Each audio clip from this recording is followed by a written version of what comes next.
You know that feeling when you finish work, sit on the couch, open your phone for just a minute, and suddenly it's 11:30 p.m. and you're wondering where your evening went? Yeah, that used to be me. Every single night. I'd get home, tired, but still telling myself I'd do something productive. Maybe go to the gym, read, or work on a side project. But instead, I'd scroll, snack, and binge watch until bedtime. And I hated it. Not because relaxing is bad, but because I wasn't choosing to relax. I was defaulting to it. And that difference changed everything. So, if you've ever felt like your evenings slip away too easily, this video's for you. Because I'm going to share 8 things I did to stop wasting my evenings after work, things that actually made me look forward to my evenings again. Stick around till the end, because number 8 is the one that finally made it all click for me. Let's jump in. 1. I stopped trying to wing it. You know how at work you've got meetings, tasks, deadlines, everything planned. But when you get home, it's like total freestyle mode. That's the problem. After work, your brain's tired. It doesn't want to make more decisions. So if you don't plan your evening before it starts, you'll default to the easiest thing, your phone, Netflix, whatever's effortless. I started making a mini evening plan. Not a strict schedule, just 3 bullet points written down before I leave work. Something like, cook dinner, go for a walk, read 20 pages. That's it. The plan gives your brain a direction. Without it, your evening just dissolves. Short story. My friend James used to complain that his nights always disappeared. He'd get home from his tech job, promise himself he'd do something later, and next thing you know, it's midnight, YouTube's asking, "Are you still watching?" One week, I told him to just write one thing on a sticky note each day. Just one thing to do after work. By Friday, he'd gone for 2 runs, fixed a leaky faucet, and finished a book he'd been meaning to read for months. He said it felt like he'd added 5 hours to every evening, all from a sticky note. 2. I created a shutdown ritual. Here's the truth. If you finish work, but your brain still thinks about work, your evening never really starts. You're technically off, but mentally, you're still logged in. So I created what I call a shutdown ritual. It's a short 5-minute process to close the workday, both physically and mentally. For me, it's this.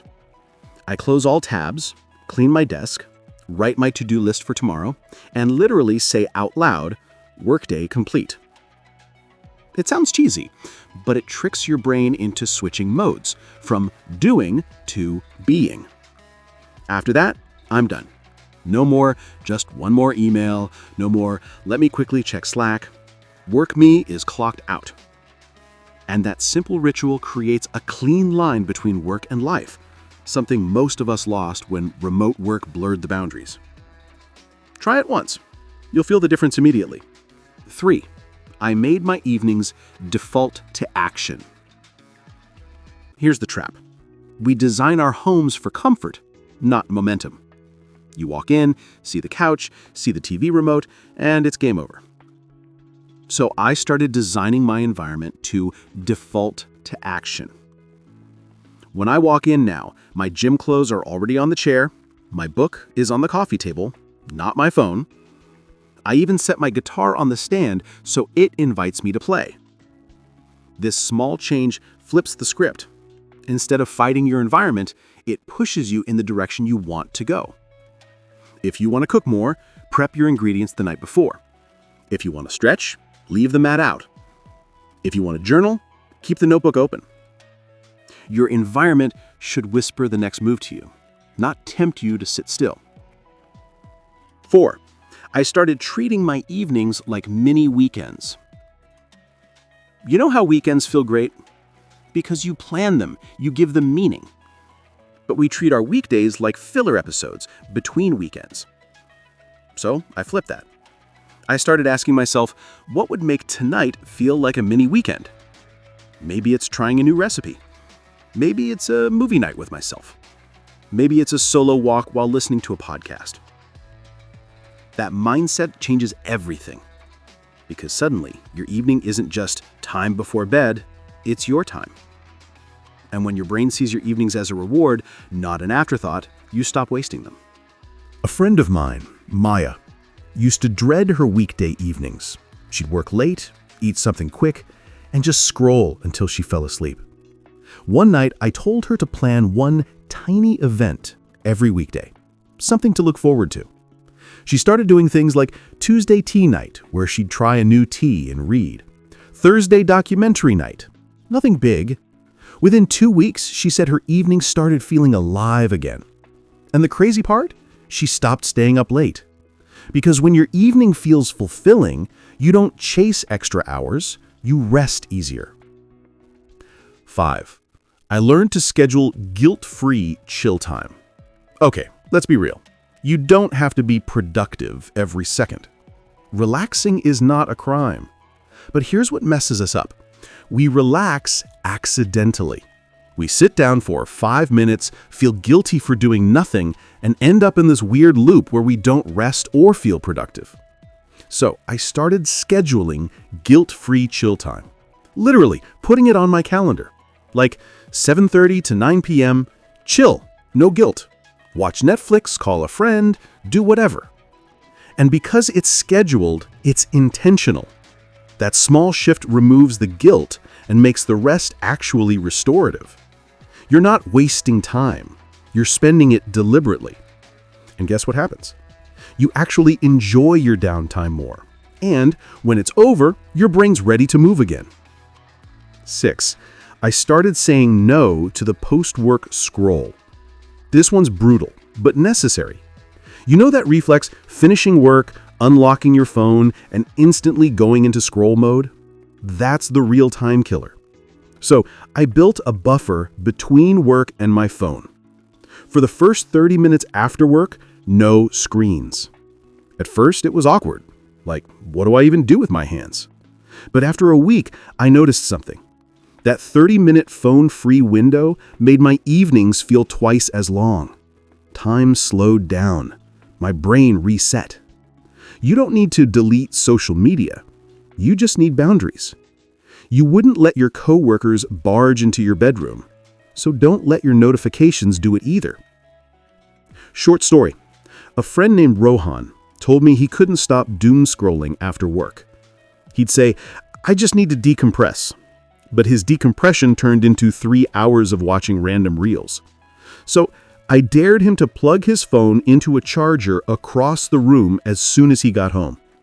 He texted me a week later and said, "Bro, I started cooking again. I didn't even know I liked it." Turns out he didn't need more motivation, just fewer distractions. 7. I stop overestimating my evenings. Let's be honest, most of us overestimate what we can do after work. We imagine we'll come home, work out, cook, clean, read, meditate, learn a language, and still be in bed by 10. Yeah, right. That unrealistic pressure kills momentum.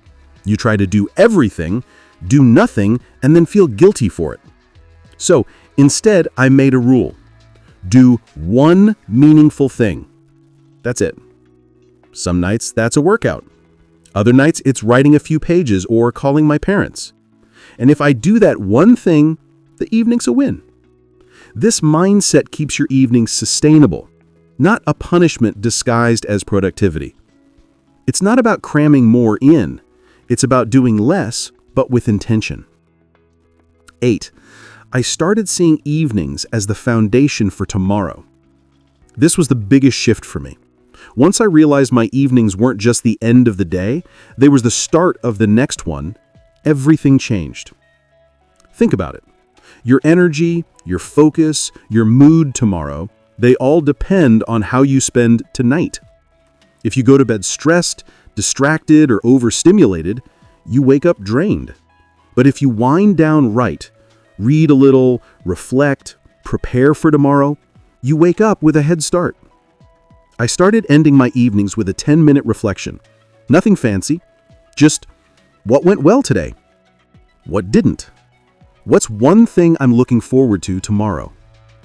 And somehow, that small ritual made me feel in control again. It's like I was closing one chapter and opening another intentionally. Short story. James, the same guy from earlier, texted me months later. He said, Dude, I don't even recognize my evenings anymore.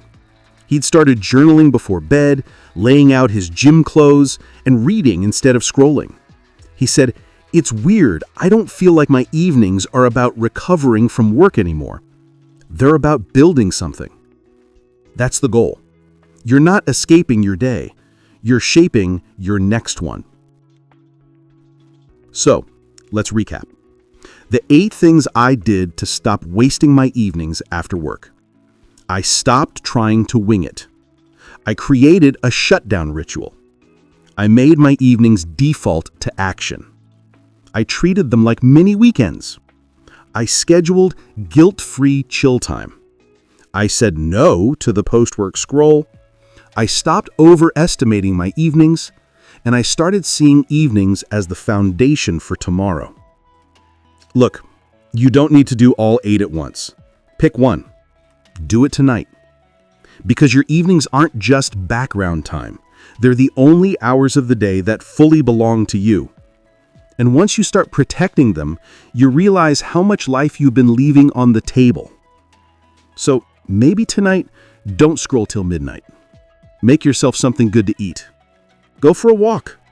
Write down one small win from your day. Start there. Because when you stop wasting your evenings, you stop wasting your life's quietest and most powerful hours. If this helped you, drop a comment. Tell me which one you're trying first.